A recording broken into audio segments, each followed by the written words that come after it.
اس لیے میرے عزیزوں، اے سنی مسلمانوں، ان ظالموں سے زیادہ تمہیں جس چیز سے اپنی آپ کی حفاظت کرنی ہے وہ جماعت کے اندر موجود غداروں سے اپنی حفاظت کرنی ہے۔ بہت اچھا۔ ہاں، یہ جو دشمن ہے وہ تو تمہیں کچھ نہیں کر سکیں گے، بلکہ وہ جب غرہ آئے گا تمہارا جذبہ اور بلند ہوگا۔ جب بھی دشمن چھیڑ خانی کرے گا تمہارے جذبات اور بلند ہوں گے اور تمہارا ایمان مضبوط ہوگا، مجھے ڈٹا رہنا ہے۔ لیکن ان دشمنوں سے زیادہ اگر تمہیں کوئی نقصان پہنچاتا ہے تو تمہاری جماعت کے اندر موجود منافق آ کر کے کہتا ہے ارے بھائی چھوڑ دے، حالات خراب ہیں، چھوڑ دے، خاموشی اختیار کر، حکمت سے چل، مصلحت کے ساتھ چل، ان کا بھی ہاتھ ملا لے، ان کا بھی ہاتھ ملا لے، گدھے کو بھی باپ بول۔ یہ وہی لوگ ہیں جو تمہارے حوصلوں کو پست کرتے ہیں، جو تمہیں بزدل بناتے ہیں۔ اس لیے میرے عزیزوں، میں آپ سے کہتا ہوں ان منافقین کی صحبت میں رہنا تمہارے لیے اتنا خطرناک ہے، اتنا خطرناک ہے کہ وہ وقت بھی آ جاتا ہے کہ جو ان منافقین کی بزدلی کا شکار ہوتا ہے وہ ایمان سے بھی ہاتھ دھو بیٹھتا ہے اور میرے نبی کی عزت پر سمجھوتا بھی کر لیتا ہے، سمجھوتا بھی کر لیتا ہے۔ یہ میری دیکھی ہوئی باتیں میں آپ کے سامنے عرض کر رہا ہوں۔ اس لیے حالات کا بہانہ کوئی نہ بنائے۔ حالات ہمارے لیے ہر زمانے میں ایسی ہی رہے ہیں، بلکہ اس سے سخت بھی رہے۔ آج 5 سال بھیک مانگ کر کے آنے والی جو حکومتیں ہیں، کرسیاں سجائی ہوئی بیٹھی ہیں، ان سے اگر تمہیں ڈر لگتا ہے تو تمہیں میں چند 100 سال پہلے لے جاؤں، جب اس پورے اکھنڈ بھارت پر اکبر جیسے ڈکٹیٹر کی حکومت تھی۔ اکبر بڑا ظالم اور وہ مرتد ہو چکا تھا اور ایک نیا دین قائم کر چکا تھا، میرے نبی کے دین کو ختم کر کے اس کے اعتبار سے اعلان کر چکا تھا کہ اب دین مصطفیٰ پرانا ہو چکا ہے، ایک نیا دین شروع ہوگا۔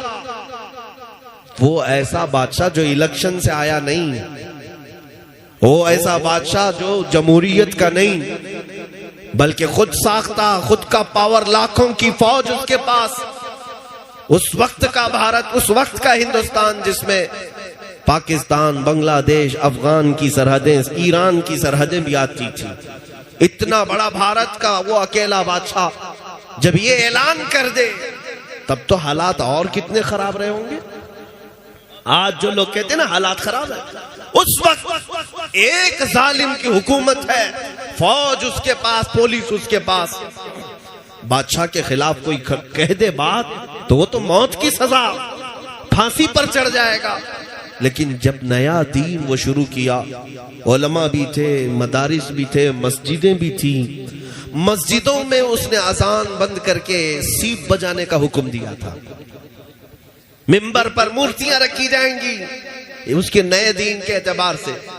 لیکن جانتے ہو آج حالات خراب ہونے اور مصلحت اور حکمت کی بات کرنے والوں سے میں کہتا ہوں چند 100 سال پہلے جاؤ، اس اکبر جیسے ڈکٹیٹر اور ظالم کے زمانے میں یہ کہہ کر کے علماء خاموش نہیں بیٹھے کہ حالات بہت خراب ہے، ظالم کی حکومت ہے، بلکہ اس کے ظلم کے باوجود بھی منبر سے برسر اعلان ایک مجدد اٹھتا ہے جسے احمد فاروقی سرہندی کہا گیا، اور نعرہ بھی لگایا کہ اگر اس دھرتی پر کوئی دین باقی رہے گا تو مصطفیٰ کا دین رہے گا، اسلام کے نام پر جو رہے گا وہ دین محمد ہی رہے گا، کسی اکبر کا لایا ہوا دین نہیں چلے گا۔ اس پاداش میں مجدد الف ثانی کو گوالیار کی جیل میں بند کر دیا گیا، 8 سال تک جیل میں رہے۔ بادشاہ نے ان علماء کو قید کر دیا، تو کیا یہ قید ہو جانے کے بعد ان کا مشن اور ان کی تحریک بند ہو گئی؟ نہیں، مجدد صاحب 8 سال تک گوالیار کی جیل میں رہے، اور جب 8 سال کے بعد معائنہ کرنے کے لیے گئے تو تقریباً 700 مجرم اور قیدیوں کو تو وہ عالم بنا چکے تھے، وہاں پر درس قرآن دیتے تھے، تفسیر پڑھاتے تھے، حدیث پڑھاتے تھے۔ ارے جیل نہیں، عشق رسول کا مرکز بن چکا تھا۔ ہاں، تم اگر عاشقوں کو چھوڑو گے وہ جہاں بیٹھیں گے وہیں دیا روشن کریں گے، جہاں چراغ بجھاؤ گے کوشش کرو گے اللہ تعالیٰ وہیں سے چراغ روشن کرے گا۔ آپ ان باتوں کو سمجھیں. میں اکثر کہا کرتا ہوں بریلی والے آپ کے پاس تاریخ موجود ہے. مراد آباد شہر کتنا دور ہے آپ سے؟ بہت قریب ہے. مراد آباد شہر کا ایک مجاہد ایسا جس کا نام تعظیم سے اعلیٰ حضرت بھی لیا کرتے تھے. سبحان اللہ. وہ کون ہے؟ علامہ کفایت علی کافی رحمۃ اللہ علیہ. اعلیٰ حضرت فرماتے ہیں نعت، بہت سارے لوگ نعت لکھتے ہیں، بہت سارے لوگ حضور کی بارگاہ میں اشعار لکھتے ہیں. وقت کا مجدد امام احمد رضا فاضل بریلوی یہ فرماتے ہیں اگر میں کسی کی نعتیں سنتا ہوں تو میرے مرحوم بھائی امام زمن حسن رضا بریلوی کی یا تو مولانا کفایت علی کافی. سبحان اللہ. اعلیٰ حضرت جن کی نعتیں سنتے ہوں وہ کفایت علی کافی. ہاں وہ ایسے ہی معمولی کوئی عام شخص نہیں تھا، ایسا عالم ربانی کے جس سے پورے انگریز تھراتے تھے، خوف کھاتے تھے. ایک بات یاد رکھو کہ ان ظالم حکومتوں کو اگر سب سے زیادہ ڈر لگتا ہے تو حق بولنے والے علماء سے ڈر لگتا ہے. جی بے شک. باقی یہ لاکھوں کی فوج ہزاروں کی تعداد سے گھبراتے نہیں، ان کو مار بھی دیتے ہیں، کاٹ بھی دیتے، لیکن ان کو پتا ہے ایک عالم حق بولنے والا اگر زندہ رہا تو پھر یہ کروڑوں کو بیدار کر دے گا. کفایت علی کافی کو اس بات کے لیے انگریز بار بار پریشان کرتے رہے کہ آپ ہماری حکومت کے خلاف نہ بولیں، آپ خاموش ہو جائیں، ہم آپ کو اپنی حکومت میں عہدہ دے دیں گے، ہم آپ کو نذرانے بھیجا کریں گے، تحفے بھیجا کریں گے جیسے دوسروں کو بھیجتے تھے. لیکن کفایت علی کافی وہ عاشق رسول تھے، فنا فی الرسول تھے، سودے بازی نہیں کی. جانتے ہو ایک عالم کو گرفتار کرنے کے لیے کتنے انگریز آئے تھے؟ 3000 انگریز آئے تھے. اسی سے اندازہ لگتا ہے کہ رسول پاک صلی اللہ تعالی علیہ وسلم کی بارگاہ کا تربیت یافتہ جو ادنا بھی ہوتا ہے وہ پوری دنیا کا شیر ہوا کرتا ہے. اسے پکڑنے کے لیے بہت سارے کتے آتے ہیں، اس بات کو یاد رکھیں.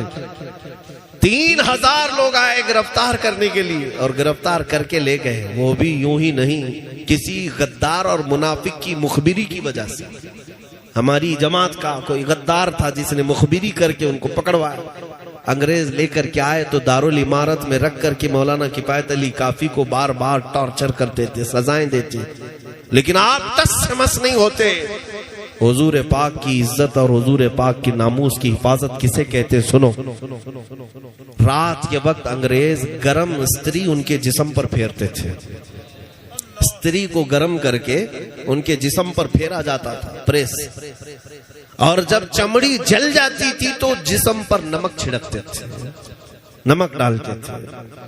علامہ کفایت علی کافی رحمۃ اللہ علیہ کو ایسی سزائیں دی، اس کے باوجود انہوں نے اپنا نظریہ نہیں بدلا، نہ ہی اپنا قول.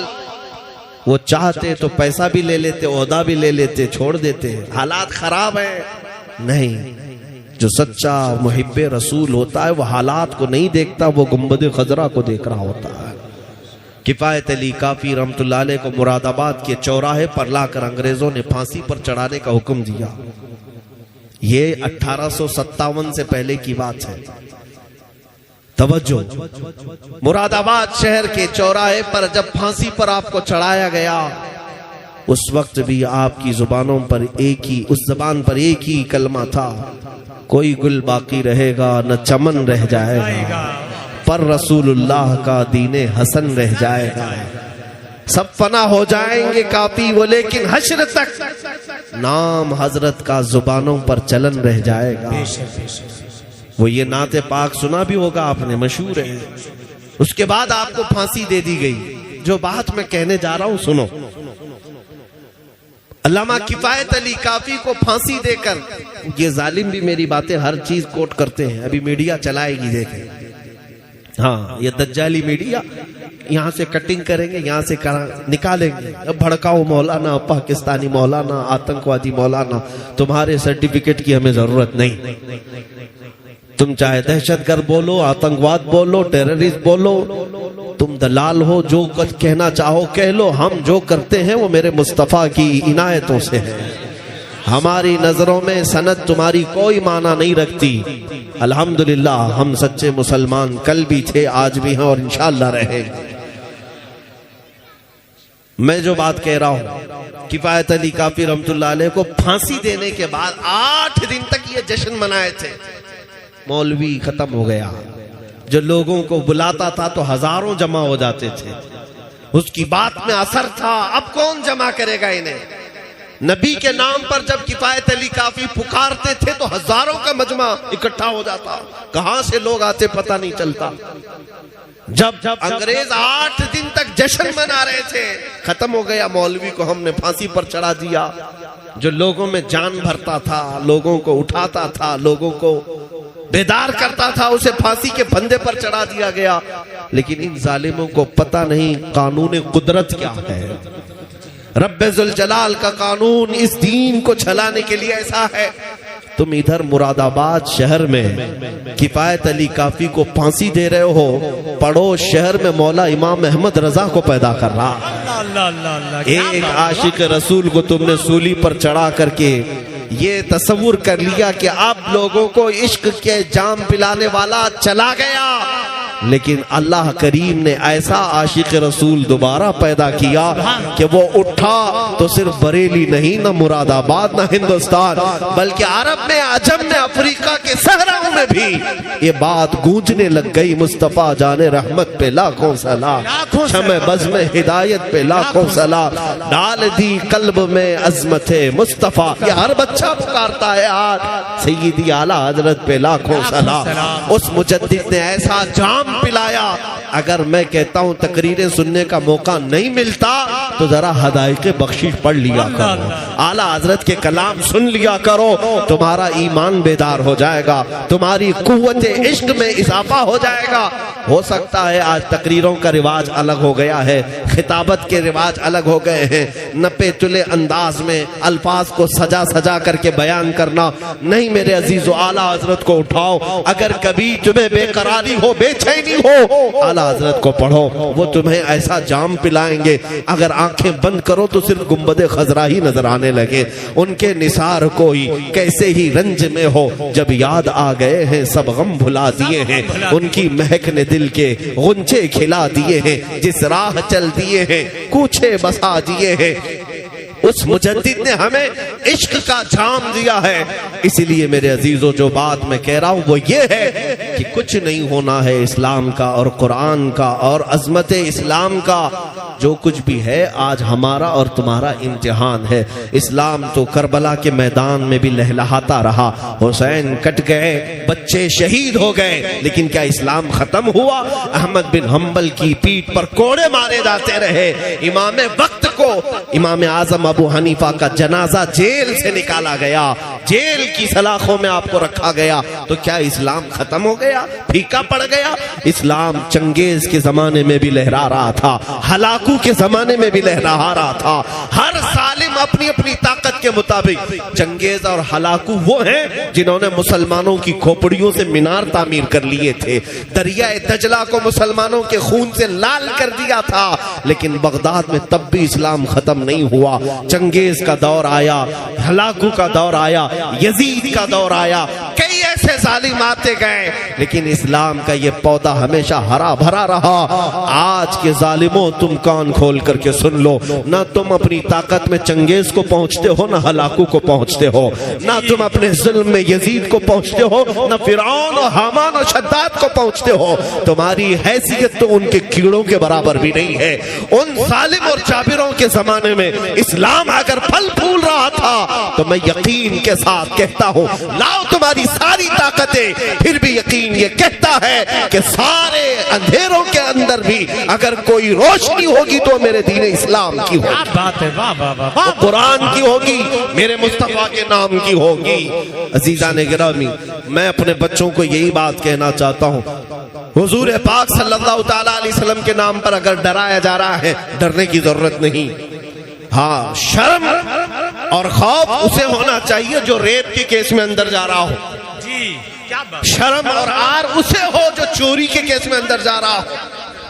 اگر جرائم پیشہ آدمی ہے، اسے جیل جانا پڑ رہا ہے تو سر جھکا کر جائے. لیکن ان ظالموں کے سامنے یہ بات کھل کر کہنا، اگر نام مصطفیٰ کی بات آئے، دونوں ہاتھ بھی حاضر ہے، پیر بھی، اتنا ہی نہیں گردن بھی حاضر ہے میرے نبی کے نام. سبحان اللہ سبحان اللہ لبیک لبیک لبیک یا رسول اللہ لبیک لبیک لبیک یا رسول اللہ لبیک لبیک لبیک یا رسول اللہ لبیک لبیک لبیک یا رسول اللہ نعرہ تکبیر نعرہ رسالت مسلک اعلی حضرت حضرت حضرت اگر تمہارے سینے میں ایمان مضبوطی سے آ گیا تو پھر تمہیں بڑی کچھ طاقتیں حاصل کرنے کی ضرورت بھی نہیں، کچھ تمہیں کرنے کی ضرورت نہیں، تمہارا چلنا پھرنا بھی کچھ لوگوں کے لیے عذاب بن جائے۔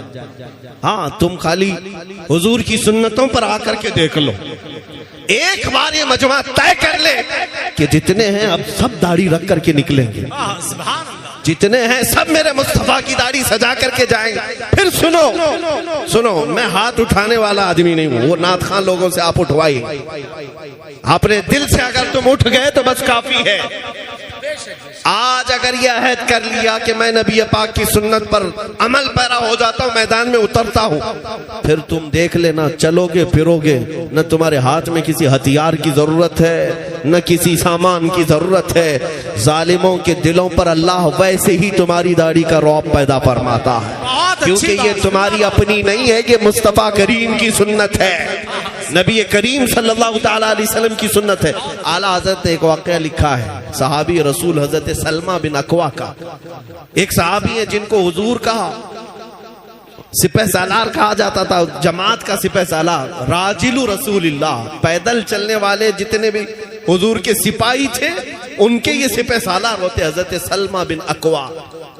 ایک بار توجہ، میرے آقا کے جو غلام ہوتے ہیں وہ کچھار کے وہ شیر ہوتے ہیں کہ سامنے کی طاقتوں کو کبھی نہیں دیکھتے، کبھی نہیں دیکھتے۔ مدینہ طیبہ میں ایک شخص آیا جس کا نام تھا عبد الرحمن قاری، قارہ کا رہنے والا، 400 لوگوں کو لے کر رات کے وقت آیا اور ایک باغیچے میں حملہ کیا، آگ لگا دیا، درخت جلنے لگ گئے اور بہت سارا وہاں پر جو مال تھا، کھجوریں، سامان، سب لوٹ کر کے بھاگنے لگا۔ رات کے وقت سب سوئے ہوئے تھے اور راستے میں کوئی نہیں تھا، صرف حضرت سلمہ بن اکوا، یہ ایک ہی صحابی تھے۔ یہ زندگی بھر گھوڑے پر سفر نہیں کی، جہاں جاتے تھے پیدل جاتے تھے، پیدل ہی۔ ان کو راجل کہا جاتا ہے، صرف پیروں سے چلنے والا۔ اس زمانے کی سواری تھی گھوڑا۔ 400 لوگ جب لوٹ مار کر کے مدینے سے جا رہے ہیں اور کوئی نہیں راستے میں، یہ تنہا ہے حضرت سلمہ بن اکوا، کیا کرنا چاہیے؟ منہ چھپا لے دیوار کے پیچھے؟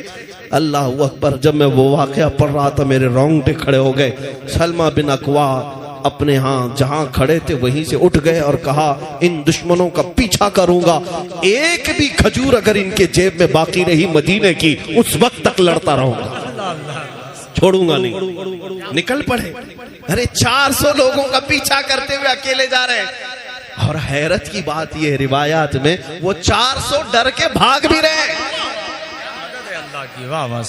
ارے پلٹ کر کے آتے ایک آدمی تھا، مار دیتے، نہیں، وہ بھگائے جا رہے، وہ گھوڑوں پر ہے اور یہ پیدل ہے۔ اس لیے میں کہتا ہوں کیا دبے جس پہ حمایت کا ہو پنجہ دے۔ یا اعلیٰ حضرت غوث پاک کے بارے میں کہا ہے، اور جس پر حمایت کا پنجہ میرے مصطفیٰ کا ہو وہ کس بات سے ڈرے گا۔ سلمہ بن اکوا دوڑانے لگ گئے۔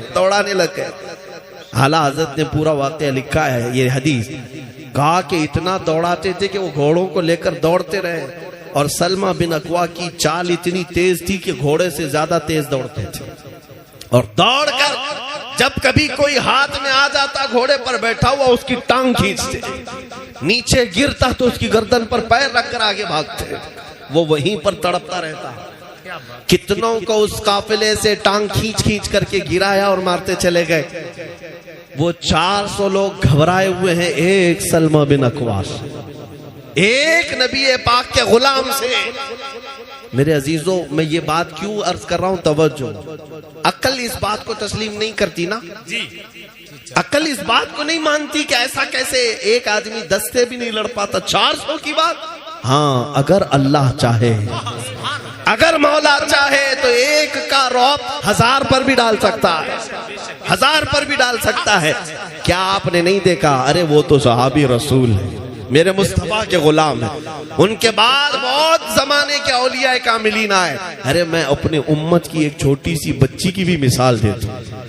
چند مہینے پہلے ہمارے کرناٹک کی سرزمین پر ایک برقع پوش خاتون، ہماری قوم کی ایک بچی جس کے پیچھے 40 کتے بھاگتے آ رہے تھے، اس نوجوان لڑکی کے ہاتھ میں نہ چاقو ہے، نہ تلوار ہے، نہ لاٹھی ہے. پلٹ کر کے اللہ اکبر ہی تو کہا تھا. اور کیا کہا؟ اگر ایک حجاب والی خاتون کے پیچھے 40 کتے دوڑ کر آتے ہیں اور ہاتھ تک نہیں لگا سکتے تو اس بات کو تسلیم کرو اے مومنو، جب مولا چاہے تو لفظ اللہ اکبر کا رعب ہزاروں کے سینوں پر ڈال سکتا ہے. بے شک بے شک حق ہے. وہ مولا قادر ہے، جبار ہے. سلمہ بن اکوا 400 کو دوڑا رہے ہیں. 10 ادھر گرے، 10 ادھر گرے، گرتے جا رہے ہیں اور یہ مقابلہ کرتے جا رہے ہیں. یہاں تک کہ ان کا جو سردار تھا عبد الرحمن قاری، وہ پکار کر کہنے لگا تجھے چاہیے کیا ہم سے؟ تو کہاں تک دوڑائے گا؟ کیا چاہیے؟ کہا کہ تم نے جو مدینے کا باغ جلایا اور جو مال لوٹا ہے، جب تک وہ نہیں لوں گا میں مدینے واپس نہیں لوٹوں گا. وہ منتشر ہو گئے. تو 400 جو تھے، 15 ادھر، 20 ادھر، 25 ادھر، سب پہاڑوں پر چڑھنے لگ گئے ایک آدمی سے جان بچا کر. جب پڑھو گے تمہیں ہنسی بھی آئے گی اور حیرت بھی ہوگی کہ رسول اللہ کے دیوانے ڈراتے کیسے تھے دنیا. ہاں ڈرے ایسے ہمیں بزدل لوگوں کو دیکھ کر کے مجھے عجیب سا لگتا ہے کہ تم اٹھو تو صحیح، تمہارے چہرے میں آج بھی حضور کی محبت ہے، تمہارے سینے میں آج بھی حضور کا دیا جل رہا ہے. یہی دولت سب سے بڑی ہے. اور جب سلمہ بن اکوا چیخنے لگے، پکارنے لگے تو وہ سب پناہ لے رہے ہیں پہاڑوں کی کوہ میں، الگ الگ اندر. اور اس کے بعد کہتے ہیں تم وہیں رکو، ہم سامان پھینک رہے ہیں، ہم سامان پھینک رہے ہیں. جو لوٹی ہوئی کھجوریں تھیں وہ پھینکنے لگے، جتنا تھا وہ حاصل کیے. اور جب تھک گئے تھے سلمہ بن اکوا، ارے ایک آدمی 400 کو دوڑا رہا ہے اور تھک گئے، سامان اٹھا نہیں پا رہے تھے.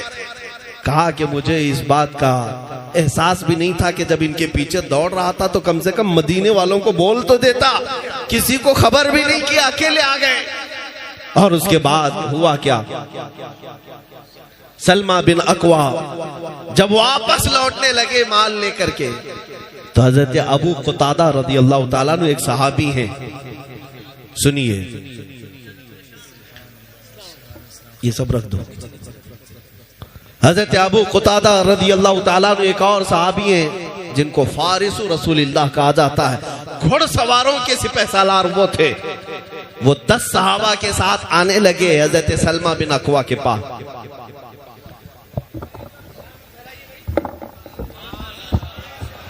دیکھنا ہے نا، جی اس کو پیچھے کر لینا، بہت اچھا، اس کو پیچھے کریے.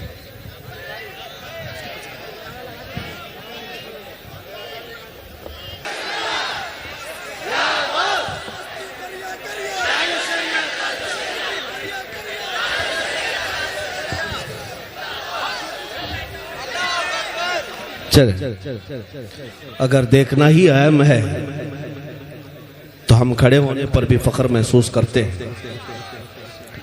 حضرت سلمہ بن اکوا کے پاس ایک صحابی آئے، حضرت ابو قتادہ 10 صحابہ کو لے کر سوار، اور بیچ راستے میں آئے. کہا کہ سلمہ بن اکوا ہم تمہاری مدد کے لیے آئے ہیں، ہم تمہاری مدد کے لیے آئے، چلو ان کو اور دوڑاتے ہیں. اب توجہ، حضرت سلمہ بن اکوا اکیلے گئے تھے، کسی کو خبر بھی نہیں کیا تھا مدینے میں، کسی کو پتا بھی نہیں تھا کہ اکیلے 400 کے پیچھے بھاگے. یہ 10 مدد کے لیے کہاں سے آئے؟ ان کو کس نے بتایا؟ حضرت ابو قتادہ سے حضرت سلمہ بن اکوا نے پوچھا کہ تم اچانک ایسے کیسے آ گئے میری مدد کے لیے؟ یہ مدینے سے کافی دور ہے، پہاڑی علاقہ ہے، یہاں تم کیسے آئے؟ سنو، جب رسول پاک کے نام پر دیوانہ نکلتا ہے مولا پوری کائنات کو اس کے حوالے بھی کرتا. سبحان اللہ سبحان. حضرت ابو قتادہ کہتے ہیں بات یہ تھی کہ میرا جو گھوڑا ہے جس پر میں سفر کرتا ہوں ہمیشہ، حضرت ابو قتادہ کا جو گھوڑا ہے، جن گھوڑوں کی قسم اللہ نے قرآن میں یاد فرمائی، وہ صحابہ کے گھوڑے، ابو قتادہ کہتے میرا گھوڑا جس پر میں سفر کرتا تھا آج یہ آیا بہت ہنہنانے لگا، بہت اپنے دونوں پیر اچھل کود کرتا تھا اٹھا اٹھا کر۔ میں نے سوچا آج تک میرا گھوڑا ایسا کبھی کیا نہیں۔ میں نے اس کو سہلایا تو اور بھی دک گیا، میں اس کو اور قریب لے جانے کی کوشش کیا تو دم ہلانے لگا۔ میں نے سوچا کچھ تو بات ہے، تو میں نے کہا کوئی بات ہے؟ گھوڑوں سے وہ لوگ بات بھی کرتے تھے۔ تو گھوڑا اپنی پیٹھ کو ہلانے لگا جیسے کہ سوار ہونے کی بات کر رہا ہے۔ ابو قتادہ کہتے ہیں میں سمجھ گیا کہ میرا گھوڑا کچھ چاہتا ہے، پانی پینا چاہتا ہوگا، کچھ چرنا چاہتا ہوگا۔ میں پیٹھ پر سوار ہوا اور یہ گھوڑا ہے جو مجھے تجھ تک پہنچایا ہے، اور کسی نے نہیں بتایا، میرے اس گھوڑے نے بتایا۔ اب مجھے بتاؤ اس گھوڑے کو خبر کیسے کہ سلمہ بن اکوا اکیلے لڑ رہے ہیں؟ میرے عزیزو، اس بات کو پڑھنے کے بعد ہمیں احساس ہوتا ہے ناموس رسالت کی حفاظت کے لیے اگر میدان میں اترو گے تو اللہ ہر جانور کو بھی تمہارا متبع فرما، بہت اچھا حضرت، زندہ باد، تمہارے لیے مسخر فرما دے گا، کائنات کو تمہارے حوالے کرے گا۔ اس لیے ہم نے دیکھا ہے نبی پاک صلی اللہ علیہ وسلم کے غلام جب گئے، عقبہ بن نافع ایک صحابی ہیں جو مصر فتح ہونے کے بعد اپنے گھوڑے پر بیٹھ کر جاتے تھے سرحدوں پر، جہاں مصر کا بارڈر ختم ہو گیا، دریا ہے، وہاں جا کر کے دیکھتے تھے، اور آگے زمین ہے جہاں میں میرے مصطفیٰ کا پرچم لہرا ہوں۔ زمین ختم ہو گئی، سمندر آ گیا۔ حضرت عقبہ بن نافع چاند کی طرف دیکھتے تھے اور اپنے گھوڑے کو ایڑ لگا کر کہتے تھے کاش اگر میرا گھوڑا دوڑ کر چاند میں جاتا تو وہاں پر بھی میں میرے نبی کا پرچم لہراتا۔ یہ جذبہ تھا ان صحابہ کا، ان کی کوئی سرحدیں نہیں تھیں، ہاں وہ نکلے تھے تو اپنے حبیب پاک کے نام پر۔ آج تمہاری یہ ذمہ داری ہے میرے عزیزو، کھانا پکانا تو سب کے ساتھ لگا ہے، کمانا کھانا تو سب کے ساتھ لگا ہے۔ تم سب کو یہ لگتا ہے کہ میری دکان کا کیا ہوگا، میری جائیداد کا کیا ہوگا، میری پراپرٹی کا کیا ہوگا، کبھی یہ نہیں خیال آتا میرے رسول کی عزت کا کیا ہوگا؟ اگر ان کی عزت محفوظ ہے تو ہماری عزت محفوظ ہے، اور اگر نبی پاک کی عزت کے ساتھ کھلواڑ ہو رہا ہے تو پھر تمہارا بھی انجام ہمارا بھی انجام خراب ہونا ہی ہے، برا ہوگا ہمارے ساتھ۔ ہم اس دھرتی پر جینے کے قابل نہیں رہ جائیں گے، عذاب آئے گا، اس میں سب گرفتار ہو جائیں گے۔ اسی لیے میں بیدار کرتا ہوں اپنے بچوں کو، یہ حضور پاک کے نام کو جو چھیڑتے ہیں وہ ایسی ہے جیسے کرنٹ کے تار کو۔ آپ سب کے اندر حساسیت اتنی ہونی چاہیے کہ روٹی، کپڑا، مکان، جائیداد، گٹر، نالے، بجلی، ان تمام باتوں پر تو کمپرومائز ہو سکتا ہے، لیکن حضور کی عزت کے نام پر کوئی کمپرومائز نہیں ہونا چاہیے۔ بے شک یہ مسلمان جب تک ایسا عقیدہ نہ رکھے وہ ایمان اس کا مکمل بھی نہیں۔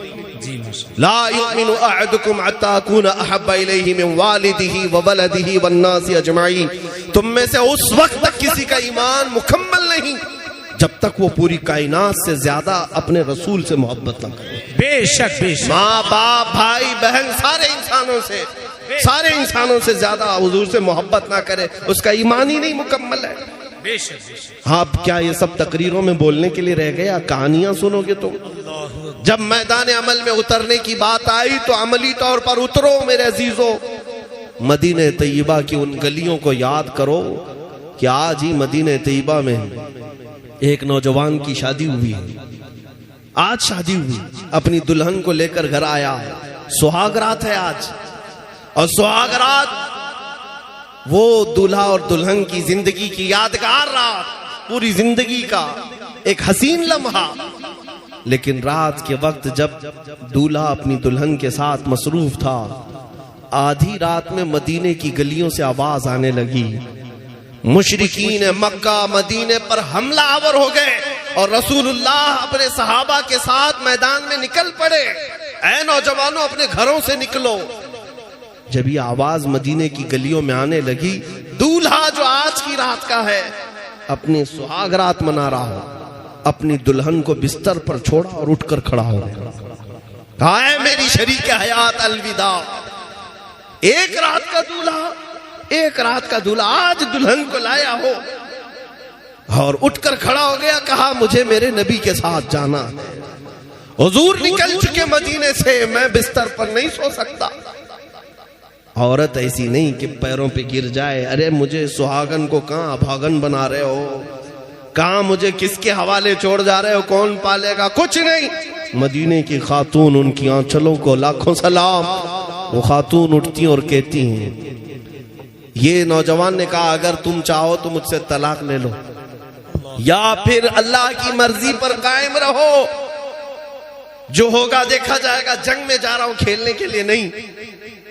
بیوی دلہن کھڑی ہوتی اور کہتی ہے میرے سرتاج جائیں، آپ کسی ایرے غیرے کے لیے نہیں، اللہ کے رسول کے لیے جا رہے ہیں، جائیں آپ۔ اور طلاق کی بات کیوں کرتے ہو، دنیا کی زندگی میں تو شریک ہو ہی گئی ہوں، آخرت کی زندگی سے الگ کیوں کرتے ہو، جاؤ، اگر صحیح سلامت لوٹ آئے تو غازی کی بیوی کہلاؤں، اور اگر نہیں لوٹے تب بھی فکر نہیں، فخر سے شہید کی بیوہ کہلاؤں۔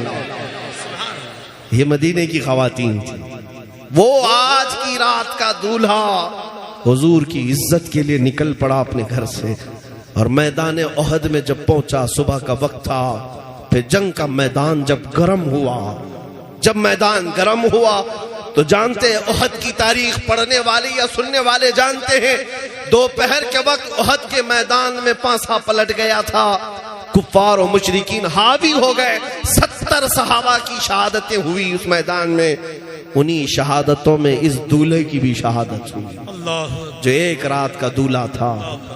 اور احادیث میں پڑھو تو پھر تمہیں پتا چلے گا یہ دولہا حنظلہ کے نام سے مشہور ہے۔ سبحان اللہ، سبحان سیدی مولائی آقائی حنظلہ، تمہاری شہادت کو لاکھوں سلام، لیکن ان کو ایک لقب حضور نے دیا غسیل الملائکہ، یہ ملائکہ کی طرف سے انہیں غسل دیا گیا تھا۔ شہید کو موت کا غسل نہیں، لیکن جب حنظلہ اپنی عورت کے پاس سے نکلے تھے تو ان پر جنابت کا غسل تھا، وہ یہ سوچ کر کے نہائے نہیں کہ کہیں حضور سے میں پیچھے نہ ہو جاؤں۔ جماعت نکل چکی رسول پاک کے صحابہ کی، میں اگر تاخیر ہو گیا تو پکڑا نہ جاؤں، مجھ پر اللہ کی رحمتیں روٹھ نہ جائیں۔ یہ وہ جوان تھے میرے عزیزوں۔ آج حضور پاک صلی اللہ تعالی علیہ وسلم کی عزت کی بات جب آئے تو ہیلے بہانے مت کرنا، اور نہ ہی بزدلی کو اپنے گھر پر اپنے دل میں آنے دینا۔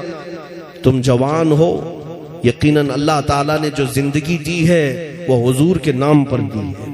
جی بے شک۔ مرشد گرامی حضور تاج الشریعہ بدر الطریقہ رحمت اللہ علیہ فرمایا کرتے، زندگی یہ نہیں ہے کسی کی کسی کے لیے، کیا بات ہے، زندگی ہے نبی کی نبی کے لیے۔ زندگی ہر کوئی یہ نہ سوچے میری زندگی فلاں کے لیے فلاں کے لیے۔ جھوٹے عاشق ہیں جو کہتے ہیں لیلا مجنوں والے، کیا بات ہے، یہ کچھ نہیں ہوتے، یہ سب جھوٹے قصے ہیں، کوئی کسی کے لیے جان نہیں دیتا۔ یہ سب کے سب جسمانی تسکین کو عشق کا نام دیتے ہیں، جی کیا بات ہے، اپنی شہوتیں پوری کرنے کو محبت کا نام دیتے ہیں۔ کیا بات ہے، ارے اصل محبت تو وہ ہے جس کو اعلیٰ حضرت نے کہا، حسن یوسف پہ کٹی مصر میں انگشت ثنا، سر کٹاتے ہیں تیرے نام پہ مردان عرب، حضور کے نام پر اپنی گردنیں دے دیتے ہیں۔ یہ محبت ہے، یہ عشق ہے، اس کے علاوہ کوئی چیز ایسا کرا بھی نہیں سکے گی۔ آپ یہ مت کہنا کہ یہ جان اس کے لیے اس کے لیے ہے، بلکہ سنی ہمیشہ یہی کہے گا زندگی ہے نبی کی، نبی کے لیے، نہ سمجھ مرتے ہیں زندگی کے لیے، ارے جینا مرنا ہے سب کچھ نبی کے لیے۔ ہمارا جو کچھ بھی ہے یہاں پر جینا مرنا کس کے لیے ہے؟ نبی کے لیے۔ میں یہ باتیں اس لیے بھی کہتا ہوں میرے عزیزو، جو رسول تمہیں ہر لمحے یاد کرتے رہے، ہر گھڑی رب حب لی امتی کہتے رہے، رب اغفر لی امتی کہتے رہے، کیا اس امت پر آج اتنا بھی حق نہیں ہے کہ وہ اپنے نبی کی عزت کے لیے کھڑی ہو جائے؟ جو رسول اپنی قبر میں تمہیں یاد کرے، معراج کی سفر میں یاد کرے، اپنے بستر پر یاد کرے، اپنے مصلے پر یاد کرے، جنگل کی تنہائی میں، جہاد کے سفروں میں اپنی امت کا خیال کیا کرے، اس امت کو آج اتنا بھی حق نہیں ہے؟ کیا اتنا وقت نہیں ہے کہ وہ اپنے نبی کے لیے سیریس ہو جائے؟ مذاق مستی موج یہ سب چیزیں چھوڑ دو، اپنے نبی کے لیے سیریس ہو جاؤ، حساس بن جاؤ، اور تمہاری ساری عزت مولا تعالیٰ واپس عطا کرے گا۔ بے شک بے شک، سبحان کچھ نہیں ہونا ہے۔ اگر کچھ لوگوں کو ایسا لگتا ہے کہ ہماری باتوں سے کچھ لوگوں کا نقصان ہو جائے گا، مر جائیں گے، کٹ جائیں گے، تو میرے عزیزوں ان لوگوں سے میں اتنی بات کہوں گا، ایسے گھٹ گھٹ کر کے جینے سے تو بہتر ہے کہ حضور کے نام پر چلے جائیں۔ روز گالیاں سنتے ہو، تمہارے ماں باپ کو اتنی گالیاں نہیں دی جاتی جتنی آج میرے مصطفیٰ کو آج دی جا رہی ہے۔ احساس ہے اس بات کا؟ آج یہاں پر جتنا اسلام کو، قرآن کو نشانہ بنایا جاتا، ہماری ذات کو بھی نہیں بنایا جاتا۔ کیا تم ان سے بھی افضل ہو گئے ہو؟ اللہ، آج یہ احساس کیوں مر جا رہا ہے؟ ان حالات میں بھی کچھ لوگ یہ کہتے ہیں کہ یہ سب چیزوں کی ابھی ضرورت نہیں، پھر کب ضرورت ہے آپ ہی ہمیں بتائیں، کب ضرورت ہے؟ ظلم جب بڑھ جاتا ہے اور خاموش رہ جاؤ گے تو تمہارا بھی نام ظالموں میں لکھا جائے گا۔ ظلم کرنے والا ہی گنہگار نہیں، ظلم سہ کر خاموش رہنے والا اپنی پچھلے نسلوں کو تباہ کر رہا ہے، بزدل بنا رہا ہے۔ سیدی امام عالی مقام سید الشہداء امام حسین رضی اللہ تعالیٰ عنہ، کیا ان کو اللہ کے نبی نے صبر نہیں سکھایا تھا؟ کیا ان کے پاس مصلحت حکمتیں نہیں تھی؟ وہ صبر کے پیکر تھے، مصلحت اور حکمت سب جاننے والے تھے، لیکن دین پر جب حرف آیا تھا اور حضور پاک کی اس عظیم خلافت کو کوئی فاسق و فاجر سنبھالنے لگ گیا تھا، تو اتنی بات کے لیے مولا حسین میدان میں اتر پڑے، اپنے بچوں کی قربانی کو دیکھا اپنے آنکھوں کے سامنے۔ کون ہے تم میں سے جو اپنے 6 ماہ کے بچے کو حلق میں نیزہ لگتے ہوئے سامنے دیکھ رہا ہو اور ہاتھ اٹھا کر مولا کی بارگاہ میں کہتا ہو مولا تیرے دین کے لیے قربانی بھی قبول کر لے؟ کون ہے تم میں سے ایسا بوڑھا لا کر کے دکھاؤ جس کے 22 سال کے جوان بیٹے کی لاش پر سے گھوڑے دوڑائے جا رہے ہیں اور وہ دیکھ کر خاموش بیٹھ سکتا ہو؟ مولا حسین کی عظمتوں کو سلام۔ سبحان یہ اللہ۔ کربلا یوں ہی نہیں ہوا تھا کہ اگر صرف اپنی گدی ہی سنبھالنا ہوتا تو رسول اللہ کے جانشین تھے، میرے آقا صلی اللہ تعالی علیہ وسلم کے سچے بیٹے جن کو میرے آقا اپنا ریحان کہا کرتے تھے، جنتی پھول کہا کرتے، انہیں سونگا کرتے، انہیں چوما کرتے، وہ ایک جگہ بیٹھ کر کے سارے لوگوں کو اپنی طرف مائل کر سکتے، میدان میں اتر کر کے انہوں نے یہ ایک بات بتائی کہ جب طبیعت خراب ہو تو صدقہ دے کر جان بچا لو، اور جب دین پر کوئی بات آئے تو جان دے کر اپنا دین بچا لو۔ ہاں، جب دین پر بات آئے تو جان دے کر دین کی حفاظت کی جائے گی۔ اے سنی مسلمانوں، میں اتنی بیداری چاہتا ہوں تمہارے دلوں کے اندر، اتنی بیداری کہ اب بقیہ جو زندگی تمہاری موجود ہے، یاد رکھنا میں رہوں یا نہ رہوں مجھے پتا نہیں، کل کو میرے ساتھ کیا ہونا ہے، لیکن مجھے اس بات کا خوف نہیں، مجھے اس بات کا خوف نہیں، جتنا جینا تھا وہ جی بھی لیا، کیا بات، اور جو دیکھنا تھا مولا نے سب دکھا بھی دیا۔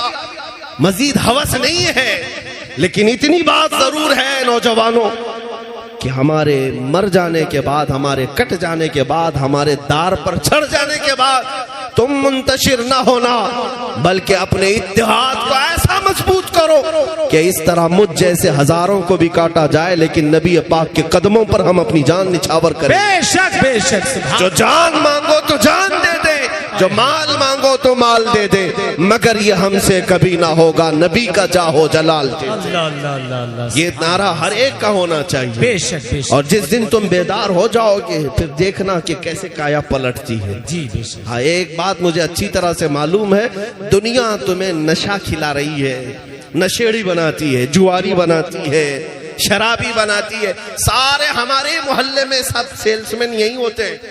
نشہ جتنا بکتا ہے اور کرتے ہیں ہمارے محلوں میں، یہ کیوں ہے جانتے ہیں؟ یہ دیدہ و دانستہ خاص پلاننگ کے ساتھ ہوتا ہے بے شک، کہ اگر یہ بچے جب تک نشہ کرتے رہیں گے ہماری کرسیاں محفوظ رہیں گی۔ ہاں، یہ راز کی بات میں آپ کو بتا رہا ہوں۔ ایک بادشاہ نے اپنے وزیر سے پوچھا میں لمبی دیر تک کرسی چلانا چاہتا ہوں تو رعایا کو کیا کیا انعام دوں، راشن فری کر دوں، روزانہ ان کو پیسے بانٹوں، سب خوش رہیں گے تو میری کرسی زیادہ دن تک چلے گی۔ وزیر نے کہا جتنا بھی کھلاؤ گے کوئی نہ کوئی اٹھے گا۔ پھر کیا؟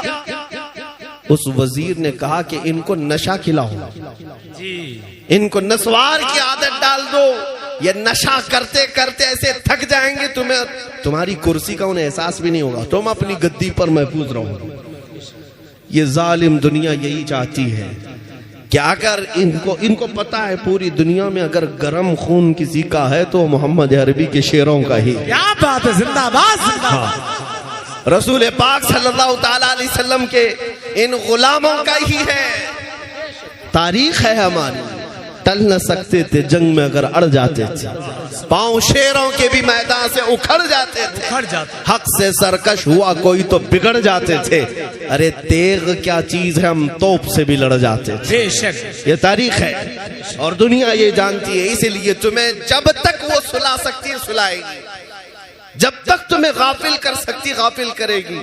فیشن کے نام پر، چرس گانجے کے نام پر، شراب جوے کے نام پر جب تک تم سوتے رہو گے دوسروں کا بھلا ہے، اور جس دن تم یہ چھوڑ دیے ساری چیزیں دوسروں کی نیند حرام ہو جائے گی۔ سب کو پتا ہے جب تک یہ مسلمان غافل ہے سب چین سے ہے، جس دن یہ ایمانی قوت کے ساتھ آئے تو پتا ہے دنیا کو کہ قیصر و کسریٰ نہ بچ سکے۔ بڑی بڑی سپر پاور طاقتوں کو انہوں نے گھٹنے ٹیکنے پر مجبور کیا، تو آج بھی اگر وہ ایمانی غیرت اگر بیدار ہو گئی تو سب کے لیے مسئلہ بن سکتا ہے، سب کے لیے۔ اس لیے آج دنیا میں بھی ہم نے دیکھا ہے، آج بھی جو سپر پاور اپنے آپ کو کہتا ہے وہ چند پہاڑی مسلمانوں سے خوف زدہ ہے، پہاڑی مسلمانوں سے ڈرتا ہے۔ کیا چیز ہے؟ کوئی تو چیز ہوگی۔ اسی لیے اقبال نے کہا ہے کچھ بات تو ہے کہ مٹتی نہیں ہستی ہماری، کچھ بات تو ہے کہ مٹتی نہیں ہستی ہماری، صدیوں رہا ہے دشمن دور زماں ہمارا، اور اقبال یہ کہتا ہے توحید کی امانت سینوں میں ہے ہمارے، آسان نہیں مٹانا نام و نشاں ہمارا۔ سنو کان کھول کر یونان و مصر و روما سب مٹ گئے جہاں سے، یونان و مصر و روما سب مٹ گئے جہاں سے، باقی مگر ہے اب تک نام و نشاں ہمارا۔ الحمدللہ یہ باقی ہے۔ اس لیے میں نوجوانوں سے آج اپیل کروں گا، جن بچوں نے آج لبیک کے نعرے لگائے ان کی بیداری دیکھا تو امیدیں جاگ گئی۔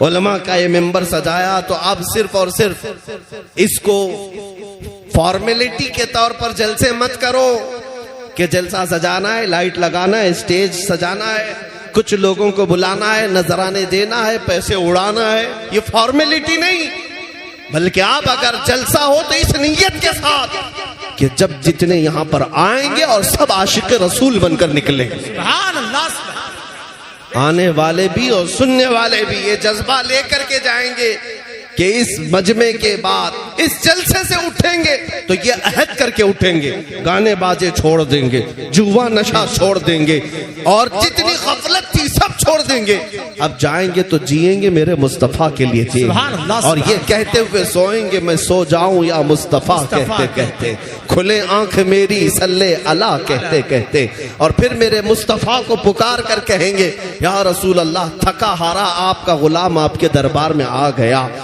اے آقا و مولا آپ مجھے اپنے دربار میں قبول کر لیں۔ اے سنی مسلمانوں، بریلی کے رہنے والوں، وقت کے مجدد نے، ہمارے اور تمہارے امام نے ہمیں یہ سکھایا ہے، اگر کبھی بھٹک بھی گئے، کبھی کہیں غافل ہو بھی گئے، واپس پلٹ آنا، کسی اور سے مت کہنا، اسی دربار میں پکارنا جو تمہارے انتظار میں ہے، وہ دربار رسالت معاب ہے، یوں کہنا ہاتھ جوڑ کر میں مجرم ہوں آقا مجھے ساتھ لے لو، کہ رستے میں ہیں جا بجا تھانے والے، چمک تجھ سے پاتے ہیں سب پانے والے، میرا دل بھی چمکا دے چمکانے والے، برستا نہیں دیکھ کر ابر رحمت، بدوں پر بھی برسا دے برسانے والے۔ جب تم نبی آخر الزمان صلی اللہ علیہ وسلم کی بارگاہ میں ایک بار یہ التجا کرو گے، سچ کہتا ہوں اے نوجوانوں، سچ کہتا ہوں، مجھے میری باتوں کا یا میری ذات کا یقین نہیں، لیکن میرے مصطفیٰ کے سچے ہونے کا کامل یقین ہے کہ جب جب آقا کو ان کے غلاموں نے پکارا ہے، میرے آقا نے جھولی پھیلا دی ہے، اپنا دامن پھیلا دیا ہے اور سب کو اپنے اندر سمیٹ لیا ہے۔ جانتے ہو مدینہ طیبہ میں ایک پاگل عورت جس کی کوئی باتیں سنتا نہیں تھا، حضور صلی اللہ علیہ وسلم کے ساتھ صحابہ کھڑے ہیں، وہ پاگل عورت آنے لگ گئی، صحابہ صحابہ ہٹو بچو کرنے لگے، یہ پاگل عورت ہے، بولتی جائے گی، بڑبڑ کرتی ہے۔ حضور پاک کی طرف وہ آ رہی تھی، کوئی اس کی باتیں نہیں سنتا تھا۔ صحابہ حضور کا گھیرا بنانے لگے، میرے آقا نے فرمایا چھوڑو اسے، آنے دو، اللہ سبحان اللہ، آنے دو، پاگل عورت ہے۔ صحابہ نے کہا یا رسول اللہ بہت بڑبڑ کرتی ہے، کنٹینیو بولی جاتی ہے۔ حضور پاک نے فرمایا مجھے پتا ہے۔ یہاں تک کہ وہ عورت جب قریب آئی تو کہتی ہے یا رسول اللہ مجھے آپ سے کچھ بات کرنی ہے، اللہ سبحان اللہ، میرے آقا آپ سے بات کرنی ہے۔ حضور نے فرمایا کرو، کیا تمہاری بات ہے؟ وہ کہتی یہاں نہیں کروں گی، میرے ساتھ چلو۔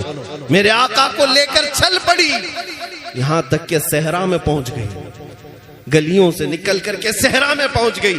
وہاں کہتی ہے بیٹھ جاؤ، پاگل عورت ہے اور باتیں ایک ہی بات کو بار بار دہراتی ہے، بار بار دہراتی ہے، اور میرے آقا کان لگا کر ایسے سنتے ہیں جیسے کسی دانشور کی بات سن رہے ہیں، کسی عظیم آدمی کی بات سن رہے ہیں۔ اور اس کے بعد جب وہ باتیں ختم کرتی ہے، گھنٹے گزر گئے، میرے آقا اٹھ کر کے آتے ہیں، صحابہ کہتے ہیں یا رسول اللہ وہ پگلی عورت ہے، آپ کا ایک ایک لمحہ قیمتی، صحابہ آپ کے دیدار کے مشتاق۔ میرے آقا نے کیا جواب دیا جانتے ہو اے امتیوں؟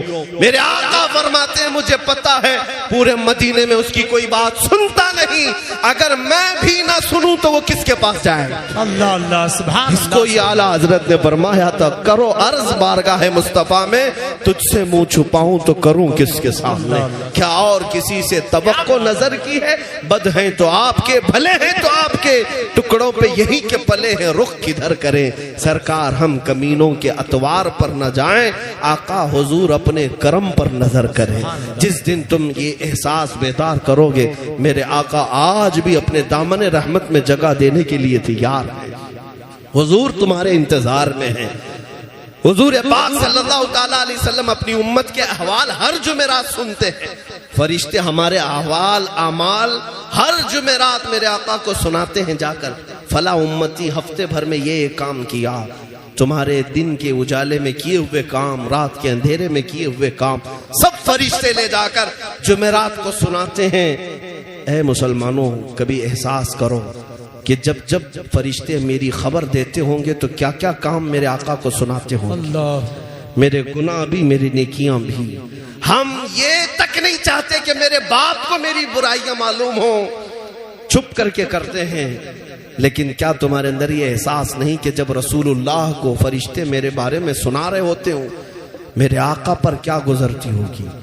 تم کب تک میرے آقا صلی اللہ علیہ وسلم کی اس طرح سے حضور پاک صلی اللہ تعالیٰ علیہ وسلم تک اپنے برے اعمال پہنچاتے رہو گے؟ توبہ کر لو، توبہ کر لو اور باز آ جاؤ۔ اور میں سمجھتا ہوں کہ اگر ایک بھی نوجوان سچی توبہ کر لیا ہمارا جلسہ وصول ہو گیا، کامیاب۔ اس ایک کی توبہ کی برکت سے اللہ ہم سب کی مغفرت کرے گا انشاءاللہ۔ اس لیے آج عہد کر کے اٹھنا، نبی پاک صلی اللہ تعالیٰ علیہ وسلم کے نام پر جب میں جان دے سکتا ہوں تو کچھ گناہ کیوں نہیں چھوڑ سکتا؟ کچھ گانے باجے یہ گندے نکمے کام کیوں نہیں چھوڑ سکتا؟ حضور کے نام پر میں یہ دنیا کو ٹھوکر کیوں نہیں مار سکتا؟ چاہو تو تم سب کر سکتے ہو۔ آخر میں میں یہ پیغام دوں گا، تمہارا اور ہمارا اور اس وقت کا علاج ایک ہی ہے، علاج ایک ہی ہے۔ زیادہ میٹنگیں کر کے، زیادہ نیتاؤں کے پیچھے ادھر ادھر جھولی پھیلا کر کے تمہارا کچھ نہیں ہونا ہے۔ تمہاری عزت، تمہاری کامیابی، تمہاری سربلندی کا اگر کوئی راستہ ہے تو وہ صرف اتنا ہے کہ محمد سے وفا تو نے، کہ محمد سے وفا تو نے، تو ہم تیرے ہیں۔ یہ جہاں چیز ہے کیا لوح و قلم تیرے ہیں۔ اٹھو اے نوجوانوں، قوت عشق سے ہر بست کو بالا کر دو، دہر میں نام محمد سے اجالا کر دو۔ وآخر دعوانا الحمدللہ رب العالمین۔ آپ حضرات بیٹھے رہیں۔